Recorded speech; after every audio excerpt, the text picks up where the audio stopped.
नमस्कार। मेरे YouTube channel glow and grow with Poonam में आपका स्वागत है।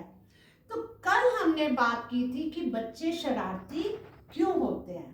तो आज हम बात करेंगे कि किस तरह से एक शरारती बच्चे को शांत डिसिप्लिन्ड बनाया जा सकता है और किस तरह से उसमें सेल्फ कंट्रोल की भावना जो है वो डेवलप की जा सकती है। तो सबसे पहले मैं एक बात आपको कहना चाहूंगी कि ये नहीं कि जब बच्चा शरारती हो गया तो उसके बाद हम ध्यान दें। तो हमें बच्चों को शुरू से ही, जब बच्चा इंस्ट्रक्शन फॉलो करना शुरू कर सकता है, 2 3 साल का बच्चा जो हर इंस्ट्रक्शन को फॉलो कर सकता है, उस समय से हमें जो है ये योगाभ्यास शुरू कर देना चाहिए। तो अब मैं बताती हूँ कि 3 चीजें बताऊंगी मैं, बच्चे शरारती बच्चा जो है वो किस प्रकार से उसको हम चेंज कर सकते हैं, किस तरह से उसके हम जो भी उसके आते हैं उसमें सुधार ला सकते हैं। उसके लिए 3 चीजें बहुत जरूरी हैं। सबसे पहले ओम उच्चारण, सेकंड भ्रामरी प्राणायाम और थर्ड है मेडिटेशन। मीन्स पहले नंबर पे करेगा ओम उच्चारण, शुरुआत ओम उच्चारण से करेंगे, फिर उसके बाद करेंगे भ्रामरी प्राणायाम और फिर मेडिटेशन। मेडिटेशन तो पढ़ने वाले स्टूडेंट्स को हर रोज जब भी वो पढ़ने बैठते हैं तो उस वक्त उनको सबसे पहले मेडिटेशन करनी चाहिए।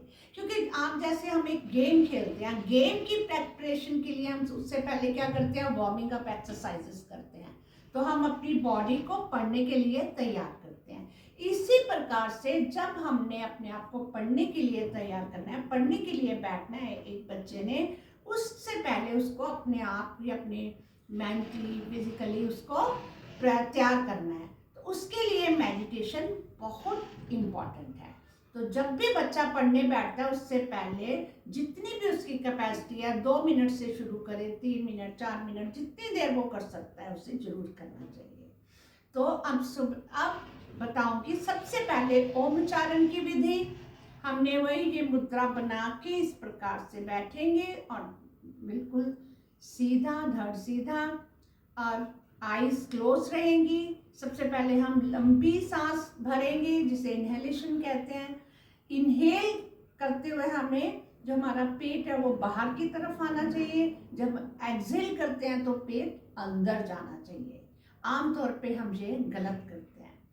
तो अब ओम उच्चारण,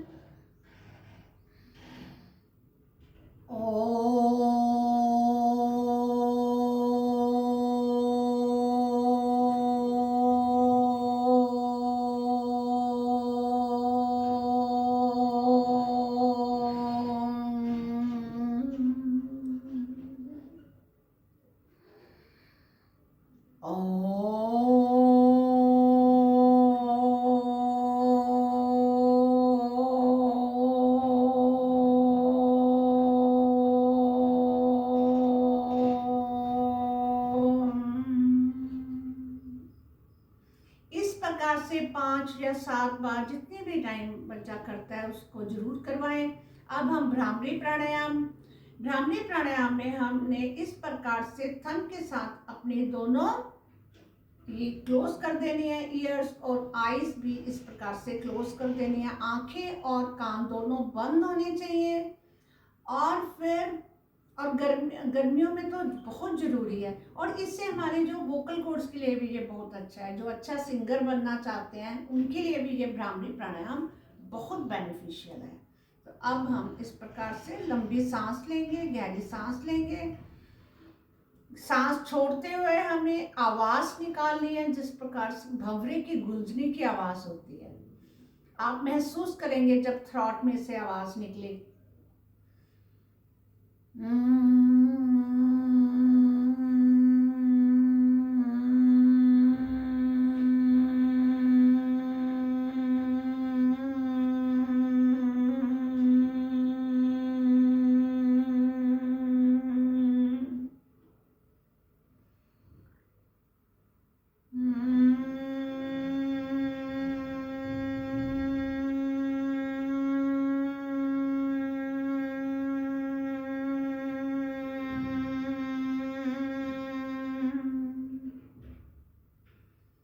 अपनी कैपेसिटी के अनुसार इसको आप रिपीट करेंगे और इससे आपकी आवाज़ बहुत मधुर बन जाएगी। मधुर आवाज़ सुनने वाले को भी बहुत अच्छी लगती है।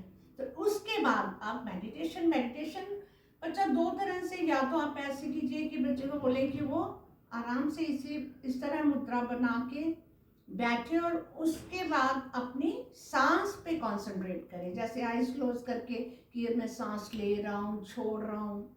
या फिर आप कोई भी अच्छा म्यूजिक प्ले कर दें, फ्लूट प्ले, बांसुरी प्ले कर दें, या फिर कोई भजन या फिर कोई शब्द, जो भी बच्चे को अच्छा लगता है उसको प्ले करके बच्चा उस पर कॉन्सेंट्रेट करे, आईज क्लोज करके। बहुत से थॉट्स आएंगी पर बच्चे को थॉट्स को बाहर पीछे छोड़ना है और उसकी कंसंट्रेशन म्यूजिक पे होनी चाहिए। इस प्रकार से शांत बैठना है।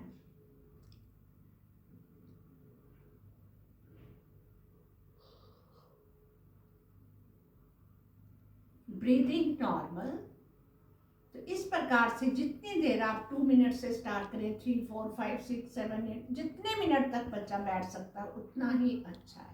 तो ये चीज़ें अगर कॉन्टिन्यूसली हर रोज बच्चा कर रहा है तो 100% बच्चा आपका शांत डिसिप्लिन्ड बन जाएगा और उसका अपने आप पे सेल्फ कंट्रोल होगा, क्योंकि सेल्फ कंट्रोल होना बहुत ज़रूरी है।